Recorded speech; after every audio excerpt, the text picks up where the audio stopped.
नमस्कार दोस्तों, आप सभी का स्वागत है आप अपने यूट्यूब चैनल पर।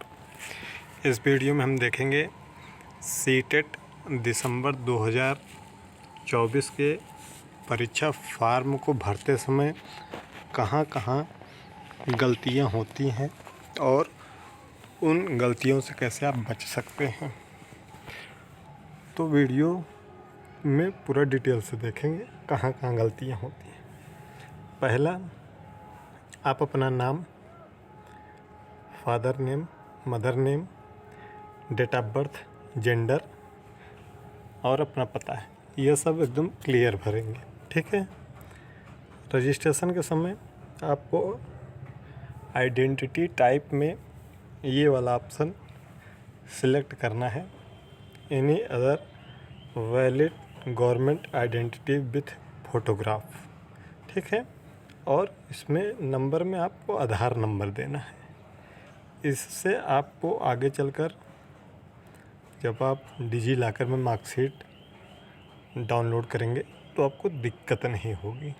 ठीक है, ये क्लियर हो गया होगा। अगर आपके पास आधार नहीं है तभी आप और कोई ऑप्शन सेलेक्ट करिएगा। वैसे तो सभी के पास आधार कार्ड है, इसलिए any other valid government identity with photograph में आधार नंबर सेलेक्ट करिएगा। आप जब रजिस्ट्रेशन कर लेंगे, आगे बढ़ेंगे, रजिस्ट्रेशन करने के बाद आगे एक ऑप्शन आएगा अप्लाइंग फॉर। तो देखिए, ध्यान से सुनिएगा। यदि आप बीएड किए हैं या कर रहे हैं, ठीक है, चाहे आप 2023 बैच के हों चाहे 2024 बैच के हों, आप वैलिड हैं। अगर आपको प्रवेश हो गया है, ध्यान से सुनिएगा, प्रवेश हो गया है तभी आप फॉर्म भर सकते हैं। ठीक है।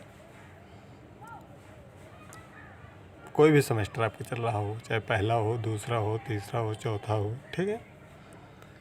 अप्लाइंग फॉर्म में यदि आप बीटीसी या डीएलएड कर रहे हैं या कर चुके हैं तो आप दोनों फार्म भर सकते हैं, प्राइमरी का भी, जूनियर का भी। अगर आप केवल बीएड किए हैं तो केवल और केवल जूनियर का भर पाएंगे।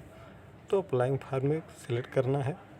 लैंग्वेज फर्स्ट, लैंग्वेज सेकंड, ध्यान दीजिएगा। लैंग्वेज फर्स्ट में और लैंग्वेज सेकंड में टोटल 20 भाषाएं हैं। उन 20 भाषाओं में से 2 भाषाएं आपको सेलेक्ट करनी है। कोई भी, दोनों सेम नहीं हो सकती हैं। आप पहले नंबर पर कोई भी भाषा रख सकते हैं, दूसरे नंबर पर कोई भी भाषा रख सकते हैं। उसी 2 भाषाओं के 30 प्रश्न आपके परीक्षा में आएंगे, चाहे प्राइमरी लेवल हो चाहे जूनियर लेवल हो। तो अधिकतर लोग हिंदी पहले लैंग्वेज और दूसरी लैंग्वेज में संस्कृत या अंग्रेजी या उर्दू सेलेक्ट करते हैं। तो आप सेलेक्ट कर लीजिएगा आपके अकॉर्डिंग, जो आपको जिस भाषा में आप ज़्यादा अंक हासिल कर सकते हैं। ठीक है। उसके बाद सब्जेक्ट। अच्छा, अगला है कि आप जब जैसे ये देखिए, यह सेकंड लैंग्वेज के लिए द्वितीय पेपर के लिए भरा गया है, हिंदी और संस्कृत। फिर आप जब क्वालिफ़िकेशन भरेंगे, पहले हम मिडिल का देख लेते हैं 6 से 8 के लिए। यदि आपका डीएलएड है या चल रहा है, ठीक है, या पहले से पास हैं, तो आप कोड 1 भरेंगे। ठीक है, डीएलएड के लिए। यदि आप बीएड हैं या कर रहे हैं, ठीक है, चाहे आपको 50% ग्रेजुएशन के रहा हो और उसके बाद बीएड कर रहे हो, चाहे पीजी के बेस पे कर रहे हो, पास हो गए हो या अपीयरिंग हो या फर्स्ट सेमेस्टर हो, आपको विकल्प 2 सिलेक्ट करना है।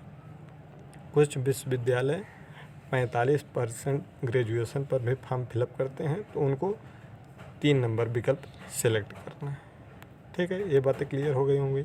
अब हम प्राइमरी पर आते हैं। यदि आप प्राइमरी के लिए भर रहे हैं, यदि आपका 12वीं में 50% अंक है तो आप सेलेक्ट 1 करेंगे। यदि आपका 45% है तो सेलेक्ट 2 करेंगे। ठीक है। यदि आपका बीएलएड चल रहा है तो सेलेक्ट 3 करेंगे। यदि आपका स्पेशल एजुकेशन, जिसको डीएड के नाम से जानते हैं, इसको कर रहे हैं तो ऑप्शन 4 सेलेक्ट करेंगे। ठीक है। फिर आगे है आपको सब्जेक्ट ऑफर फॉर सेकंड। अगर आप केवल सेकंड पेपर के लिए या फर्स्ट सेकंड दोनों भर रहे हैं तो सेकंड पेपर के लिए मैथमेटिक्स और साइंस, सोशल साइंस है। तो सोशल साइंस उनके लिए है जिनका एसएसटी है, और जिनका मैथ साइंस है वो मैथ साइंस भरेंगे। ठीक है। इसके बाद ये देखिए यहाँ क्वालिफाइंग एग्जाम में यदि आपका बीएड है तो डिग्री इन एजुकेशन करेंगे, यदि आपका बीटीसी या डीएलएड है तो डिप्लोमा इन एजुकेशन पर सिलेक्ट करेंगे। यदि आप यूपी से आते हैं जहाँ से भी आप आएंगे, रजिस्ट्रेशन के दौरान पहले से आप फॉर्म भरेंगे तो उसमें पता जब भर देंगे तो आपको उसी हिसाब से सेंटर आ जाएगा। यानी कि आप कुल 4 ही स्टेट में सेंटर भर सकते हैं और कहीं नहीं। तो अगर आप यूपी से हैं तो उत्तर प्रदेश, उत्तराखंड, हरियाणा, दिल्ली, ये चारों। ठीक है। आप हर में उत्तर प्रदेश सिलेक्ट कर देंगे अगर यूपी के निवासी हैं, अगर जहाँ भी चाहते हों। उसके बाद उसी के हिसाब से सिटी भी दे दीजिएगा। जैसे आप प्रयागराज के हैं तो प्रयागराज, ठीक है, दूसरे पर जौनपुर, लखनऊ या बनारस, जो भी आपको नज़दीक सुविधाजनक महसूस हो। अब कुछ और भी महत्वपूर्ण, और आगे बढ़ेंगे जब फॉर्म में तो ध्यान दीजिएगा। अगर आप पास आउट हैं यानी पास कर चुके हैं, ध्यान से सुनिएगा, पास हैं तो पास्ड भरेंगे। अगर आप फर्स्ट सेमेस्टर में, थर्ड सेमेस्टर में हैं तो अपीयरिंग सेलेक्ट करेंगे। जब आप अपीयरिंग सेलेक्ट करेंगे तो आपको रिजल्ट मोड में कुछ नहीं भरना है। ठीक। अगर आप पास कर चुके हैं पास्ड भरेंगे। ईयर ऑफ पासिंग, अगर आप 2024 में पास हो रहे हैं तो 2024 भरेंगे। अगर आप अपीयरिंग हैं, चाहे वो फर्स्ट सेमेस्टर हो चाहे थर्ड सेमेस्टर हो, 2024 से सेलेक्ट करेंगे। कोर्स स्ट्रीम नेम ऑटोमेटिक आ जाएगा। अब यहाँ ध्यान देना है बोर्ड, यूनिवर्सिटी, इंस्टीट्यूट नेम। अगर आप किसी विश्वविद्यालय के मुख्य परिसर में पढ़ रहे हैं, ध्यान सुनिएगा, जैसे आप बीएचयू में अगर पढ़ रहे हैं, बनारस हिंदू यूनिवर्सिटी में मेन कैंपस, तो आपका यहाँ बीएचयू आ जाएगा। ठीक है। अगर आप किसी इंस्टीट्यूट में पढ़ रहे हैं रज्जू भैया विश्वविद्यालय से संबंधित, तो वह अपना इंस्टीट्यूट इसी में नाम लिख कर सर्च करेंगे तो आ जाएगा।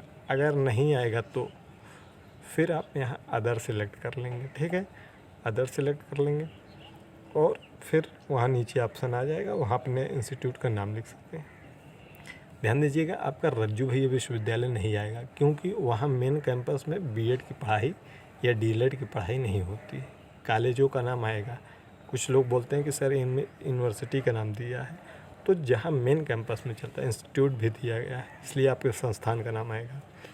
और पिन कोड, जहाँ आप अध्ययनरत हैं वहाँ का पिन कोड भरेंगे। ठीक है। जहाँ आप अध्ययनरत हैं, विश्वविद्यालय का नहीं। अगर आप मुख्य परिसर में किसी के पढ़ते हैं तो वहाँ का डालिए, भरिएगा। ठीक है। रिजल्ट मोड में उसके बाद देखिए, रिजल्ट मोड में जिनका पास आउट हो चुका, जो अपीयरिंग है उनका कुछ नहीं आएगा। जो पास आउट हैं सीजीपीए और परसेंट के रूप में आएगा। तो रज्जू भैया विश्वविद्यालय से जो पास आउट हैं वह सीजीपीए सेलेक्ट करेंगे। मैक्सिमम ग्रेड पॉइंट में 10 सेलेक्ट करेंगे। सीजीपीए आपके रिजल्ट में लिखा होगा। ठीक है। फिर सीजीपीए ऑटोमेटिक आ जाएगा और फिर पिन कोड भर दीजिएगा। अगर आप किसी और विश्वविद्यालय से हैं तो वहाँ से अपने ग्रेडिंग पॉइंट क्लियर कर लीजिएगा, तब फॉर्म भरिएगा। रज्जू भैया विश्वविद्यालय से हैं तो ग्रेडिंग पॉइंट में 10 भरिएगा अगर पास आउट हैं तो। और कोई डाउट होगा तो कमेंट बॉक्स में कमेंट करिएगा। चैनल पर नए होंगे चैनल को सब्सक्राइब करके बेल आइकन को प्रेस कर लीजिएगा।